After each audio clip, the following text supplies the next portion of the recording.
അസ്സലാമലൈക്കും welcome to YouTube channel. നമ്മൾ ഉണ്ടാക്കാൻ പോകുന്നത് കിഡിലിൻ ഒരു ബീഫ് റോസ്റ്റ് ആണ്. അപ്പോൾ നമ്മൾ വീഡിയോക്ക് പോകുന്ന മുന്നേ നമ്മുടെ ചാനൽ ആദ്യമായിട്ട് കാണുന്നവരാണെങ്കിൽ ഒന്ന് സബ്സ്ക്രൈബ് ചെയ്യുക, തൊട്ടടുത്തുള്ള ബെല്ലൈക്കൺ ഒന്ന് ക്ലിക്ക് ചെയ്യുക കേട്ടോ. എന്നാൽ മാത്രമാണ് ഞാൻ ഇടുന്ന പുതിയ വീഡിയോസിൻ്റെ നോട്ടിഫിക്കേഷൻ നിങ്ങൾക്ക് കിട്ടുള്ളൂ കേട്ടോ. അപ്പോൾ നമുക്ക് എങ്ങനെയാണ് ബീഫ് റോസ്റ്റ് ഉണ്ടാക്കാൻ നോക്കാം. അപ്പോൾ അതിനായിട്ട് ഞാനൊരു കുക്കർ എടുത്ത് വെച്ചിട്ടുണ്ട്. അതിലേക്ക് ഞാൻ കഴുകി ക്ലീനാക്കി വെച്ച 1 കിലോൻ്റെ ബീഫാണ്. അത് ഇതിൽക്കിട്ട് കൊടുക്കുക. അതിൽ എല്ലാം കൂടി മിക്സ് ആയതാണ് കേട്ടോ. എല്ലാം കൂടി ഉണ്ടെങ്കിൽ ടേസ്റ്റ്.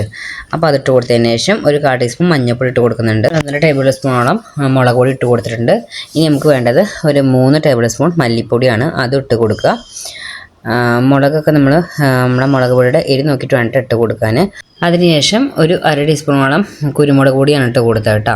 പിന്നെ നമ്മൾ ഇട്ട് കൊടുക്കുന്നത് കുറച്ച് ആവശ്യമുള്ള ഉപ്പാണ്. ഇനി നമുക്ക് വേണ്ടത് വെളിച്ചെണ്ണ കേട്ടോ. 1 ടേബിൾ സ്പൂൺ വെളിച്ചെണ്ണ എടുത്തിട്ട് കുറച്ച് ഒഴിച്ച് കൊടുക്കുക.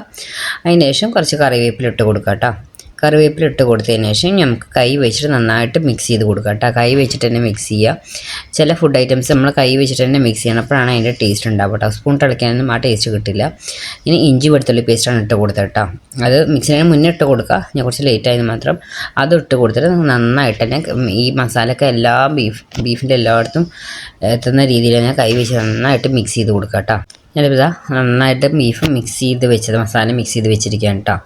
ഇനി നമുക്ക് എന്താ വേണ്ടിച്ചാൽ ഇതിൽ തുള്ളി വെള്ളം കേട്ടോ. ഇനിയിപ്പോൾ നിങ്ങൾ കുക്കർ ഓക്കെ ആണെങ്കിൽ അടി പിടിക്കില്ലെന്നൊക്കെ ഉറപ്പുണ്ടെങ്കിൽ നിങ്ങൾക്ക് വെള്ളം ഒഴിച്ച് കൊടുക്കണ്ട, അങ്ങനെ വെക്കാം. വേവിക്കുമ്പോൾ തന്നെ ഓൾറെഡി ആ ബീഫിൽ നിന്ന് വെള്ളം ഇറങ്ങും. അപ്പോൾ എന്നിട്ട് ഞാനൊരു ഗ്ലാസ് വെള്ളം മാത്രമേ ഞാൻ ഒഴിച്ചിട്ടുള്ളൂ കേട്ടോ. ഇനി അടച്ച് വെച്ചിട്ട് 4 വിസിലാക്കിയിട്ട് ഇപ്പോൾ എൻ്റെ ബീഫ് കറക്റ്റ് കിട്ടി. ഓരോ ടൈമിൽ നമ്മൾ വാങ്ങുന്ന ബീഫ് ചിലപ്പോൾ 3 വിസിലാവും, ചിലപ്പോൾ 4 വിസിലാവും. അതൊക്കെ നോക്കിയിട്ട് നമ്മൾ വെച്ച് കൊടുക്കാൻ. അതെല്ലാം സെറ്റ് ആയതിനു ശേഷം ഇനി നമുക്കൊരു പാൻ ചൂടാക്കാൻ വെക്കാം. പാൻ ചൂടായതിനു ശേഷം വെളിച്ചെണ്ണയിലായിട്ട് നമ്മൾ ഉള്ളി വാട്ടുന്നത് വെളിച്ചെണ്ണ ഒഴിച്ച് കൊടുക്കുക. അതാണ് ടേസ്റ്റ്. അതും ഒഴിച്ച് കൊടുത്തതിന് ശേഷം 2 വലിയൊരു സവോള അരിഞ്ഞതാണ് അത് ഇതിലേക്ക് ഇട്ട് കൊടുക്കുക. ഇനി ഒന്നുമില്ല, നമുക്ക് അതുപോലെ ഒന്ന് വഴറ്റിയെടുക്കാം കേട്ടോ. നന്നായിട്ടൊന്ന് വഴറ്റിയെടുക്കണം. അപ്പോൾ ഞാനത് ഇവിടെ ഇളക്കി കൊടുക്കുന്നുണ്ട്. പെട്ടെന്ന് വാടാൻ വേണ്ടിയിട്ട് നുള്ളിപ്പിട്ട് കൊടുക്കുക, എന്നിട്ട് ഇളക്കി കൊടുക്കുക കേട്ടോ. അത് മിസ്സായി പോയതാണ്. അതിന് ശേഷം ഒന്ന് അടച്ചു വയ്ക്കുക. അടച്ചു വെച്ചാൽ പെട്ടെന്ന് വാടി കിട്ടും. 3 മിനിറ്റ് കഴിഞ്ഞതിന് ശേഷം നമുക്ക് തുറന്നു നോക്കാം. അത് വാടി കിട്ടിയിട്ടുണ്ട്. ഇനിയിപ്പോൾ ഒന്നുകൂടി നമുക്കത് ഇളക്കി കൊടുക്കാം കേട്ടോ. ഇളക്കി കൊടുത്തതിന് ശേഷം ഒരു തക്കാളിയാണ്, അത് ചെറുതാക്കി അരിഞ്ഞത്, അത് ഇതിലേക്ക് ഇട്ട് കൊടുക്കാം കേട്ടോ. അതിട്ട് കൊടുത്തതിന് ശേഷം ഞാൻ 2 ഉണക്കമുളകാണ് ഇട്ട് കൊടുത്തത്. അതിട്ട് കുറച്ച് കറിവേപ്പിലും കൂടി ഇട്ട് കൊടുക്കുന്നുണ്ട്. നമ്മൾ ഓൾറെഡി ബീഫിൽ ഇട്ടതാണ് കറിവേപ്പില, എന്നാലും ഉള്ളിൽ കുറച്ചിട്ട് കൊടുക്കുകയാണ്. നല്ല ടേസ്റ്റാണ് അങ്ങനെ ഇട്ട് കൊടുക്കുമ്പോൾ. കുറച്ച് കറിവേപ്പിലല്ല നമുക്ക് ടേസ്റ്റ്. അപ്പോൾ അത് ഇട്ട് കൊടുത്തതിന് ശേഷം നന്നായിട്ട് ഇളക്കി കൊടുക്കുക കേട്ടോ. അതിന് ശേഷം ഈ പൊടികളാണ് ചേർക്കുന്നത്. ഒരു ടീസ്പൂണ് മുളക് പൊടി, 2 ടീസ്പൂണ് മല്ലിപ്പൊടി ചേർത്ത് കൊടുത്തിട്ടുണ്ട്. ഇനി നമുക്ക് വേണ്ടത് ഇഞ്ചി വെളുത്തുള്ളി പേസ്റ്റാണ്. അത് ഉള്ളി വാട്ടും ഇട്ട് കൊടുത്താലും മതി, ഇങ്ങനെ ഇട്ടാലും കുഴപ്പമൊന്നുമില്ല.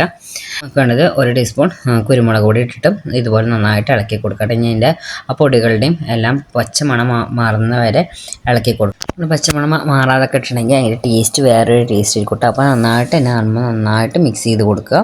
നമ്മൾ കുറച്ച് പൊടികൾ ബീഫ് വേവിക്കുമ്പോൾ നമ്മൾ ഇട്ടിട്ടുണ്ടല്ലോ, അപ്പോൾ അതുകൊണ്ട് മുളക് പൊടിയൊക്കെ പിന്നെ നമ്മൾ ഇടുന്ന സമയത്ത് നല്ല എരിവുള്ള മുളക് പൊടിയൊക്കെ ആണെങ്കിൽ നമ്മൾ കുരുമുളക് അതിനെ കുറച്ചിട്ട് കൊടുത്താൽ മതി കേട്ടോ. പക്ഷെ മുളക് പൊടി കുറവ് ഇട്ട് കൊടുക്കുക. കുരുമുളകാണ് കുറച്ച് കൂടുതൽ, അതാണ് ഈ ടേസ്റ്റ്. മല്ലി കുരുമുളക് പൊടി ഇടുമ്പോഴാണ് ടേസ്റ്റ്. മുളക് പൊടി കുറച്ചിട്ട് കൊടുത്താലും മതി കേട്ടോ. അതിന് ശേഷം നമ്മൾ വേവിച്ച് വെച്ച ബീഫില്ല, അപ്പോൾ നല്ല വാടിയിട്ട് എല്ലാം സെറ്റായിട്ടുണ്ട്. അതിന് ശേഷം മാത്രം നമ്മൾ വേവിച്ച് വെച്ചിരിക്കുന്ന ബീഫ് ഇതിലേക്ക് ഇട്ട് കൊടുക്കുക കേട്ടോ. ബീഫ് ഇട്ട് കൊടുത്തതിന് ശേഷം ഇത് നന്നായിട്ട് ഇനിയിപ്പോൾ ആ മസാലയും ബീഫൊക്കെ കൂടി ഒന്ന് സെറ്റ് ആവുന്നുണ്ട്, ഒന്ന് മിക്സ് ചെയ്ത് കൊടുക്കുക.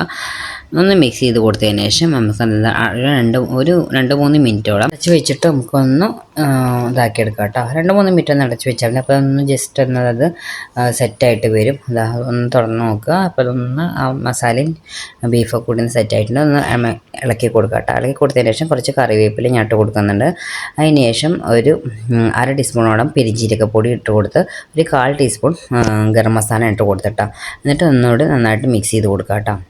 നന്നായിട്ട് തന്നെ ഇളക്കി കൊടുത്തതിന് ശേഷം നമുക്ക് ഇനിയും ഡ്രൈ ആക്കണമെങ്കിൽ നിങ്ങൾക്ക് ഇനിയും ഡ്രൈ ആക്കാം കേട്ടോ. അല്ല ഈ ഒരു ഗ്രേവിയിൽ വേണമെന്നുണ്ടെങ്കിൽ നിങ്ങൾക്ക് ഇപ്പോൾ ഓഫ് ചെയ്യുക, അല്ലെങ്കിൽ ഒന്നുകൂടി ജസ്റ്റ് ഇട്ട് ഇളക്കി കൊടുത്തതിന് ശേഷം നല്ല ഡ്രൈ ആക്കി എടുക്കാം കേട്ടോ. അങ്ങനെ കുഴപ്പമില്ല, ഗ്രേവി വേണ്ടവർ അങ്ങനെ ആക്കി എടുക്കുക. അതിപ്പോൾ ബീഫ് റോസ്റ്റ് സെറ്റ് ആയിട്ടുണ്ട് കേട്ടോ. അപ്പോൾ നല്ല ടേസ്റ്റാണ് കേട്ടോ ഈ ബീഫ് റോസ്റ്റ്.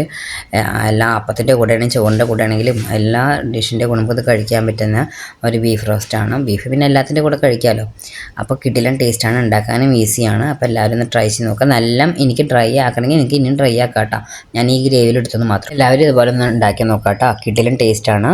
അപ്പോൾ ഇത്രയുള്ള വീഡിയോ ഇഷ്ടമാണെങ്കിൽ ലൈക്ക് ചെയ്യാനും ഷെയർ ചെയ്യാനും കമൻറ്റ് ചെയ്യാനും സബ്സ്ക്രൈബ് ചെയ്യാനും മറക്കരുത്. Okay, bye bye, thank you.